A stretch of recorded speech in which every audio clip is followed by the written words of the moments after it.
Je suis un spécialiste du végétal, je dois trouver le bon produit, au bon moment et à l'optimum de culture. Donner de la jovialité, donner un peu de son temps, mais c'est aussi donner un peu de son énergie. C'est cette capacité à transmettre de l'émotion. Et c'est ça qui est le plus important. Le premier commerce que j'ai racheté, c'était un libre-service pendant 10 ans.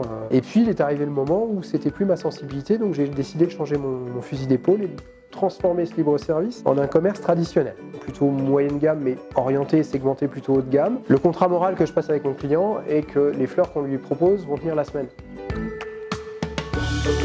On va partir de pierres brutes, qui sont les jeunes au début de leur formation, avec leurs qualités, leurs défauts, qui au sein de l'entreprise et de par leur travail, vont se révéler eux-mêmes et vont découvrir qu'ils peuvent apporter énormément de choses au travers du végétal, qui a un côté qui est véritablement vivant. Ils vont être en capacité de traduire leurs émotions, d'exprimer leur sensibilité à un moment donné du temps par rapport aux desiderata d'un client. Dans l'artisanat, on peut parfaitement réussir en se formant et puis en acceptant de se dire qu'on a des gens qui s'appellent des pairs et qui commencent à vous faire rêver quand vous n'avez pas de formation, qui continuent à vous faire rêver quand vous avez de la formation et quand derrière vous avez la chance et l'opportunité de pouvoir travailler avec eux, vous arrivez encore à apprendre des choses et des techniques. Qui sont en capacité de m'expliquer pourquoi la fleur. C'est essayer de comprendre quelle va être potentiellement sa sensibilité au végétal. On est sur un métier de passion, c'est aussi se former par rapport à qu'est-ce que j'ai envie de travailler comme produit, est-ce que je veux travailler uniquement avec que du frais, et quand je parle de frais, c'est que du produit de saison, ou est-ce que je vais chercher à diversifier un peu moi ce que je vais proposer.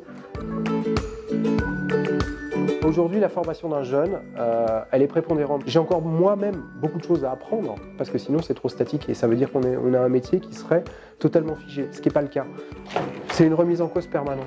Il y a deux choses dans l'apprentissage, il y a le savoir-faire, il y a le savoir-être. Et on est là avant tout pour leur dire que c'est bien d'avoir le savoir-faire, ça peut être des gens qui sont extrêmement pointus et qui pourront se réaliser parfaitement en atelier. Pour autant, on est dans un métier qui a une double casquette, la réalisation d'un bouquet, mais c'est aussi le savoir-être, c'est l'accueil du client. Et ça, c'est ce qui est le plus important. Et un jeune, c'est aussi quelque part une remise en cause. Je dois me mettre à sa portée pour qu'il puisse comprendre les concepts que j'essaye de lui transmettre. On est en capacité, en tant que fleuriste, de faire de la plantation.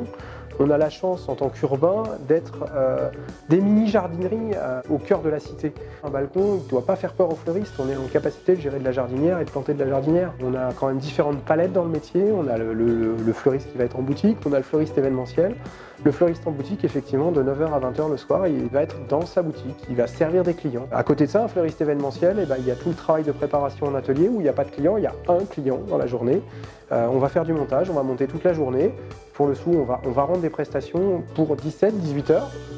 Et puis l'événement va se passer, et puis on va se retrouver à démonter à 2h ou 3h du matin. Vous avez le libre service, où grosso modo c'est le client qui va faire son choix et le fleuriste ne va être que le technicien qui va assembler les fleurs, selon les techniques qu'on aborde. Vous allez avoir le fleuriste qui va être plutôt créatif et plutôt artiste, et qui va être en capacité de brosser et d'avoir un produit qui sera la traduction simple des émotions qu'il va ressentir et ce qu'il va percevoir de son client. Le métier de fleuriste d'aujourd'hui, dans 20 ans, il ne sera pas le même. Je ne suis pas un commercial dans l'âme, donc mon meilleur commercial, en fait, c'est mon client et c'est mon client satisfait. Un client satisfait, c'est potentiellement un client gagné et un rebond. Un client, par contre, mécontent, c'est 4 clients perdus.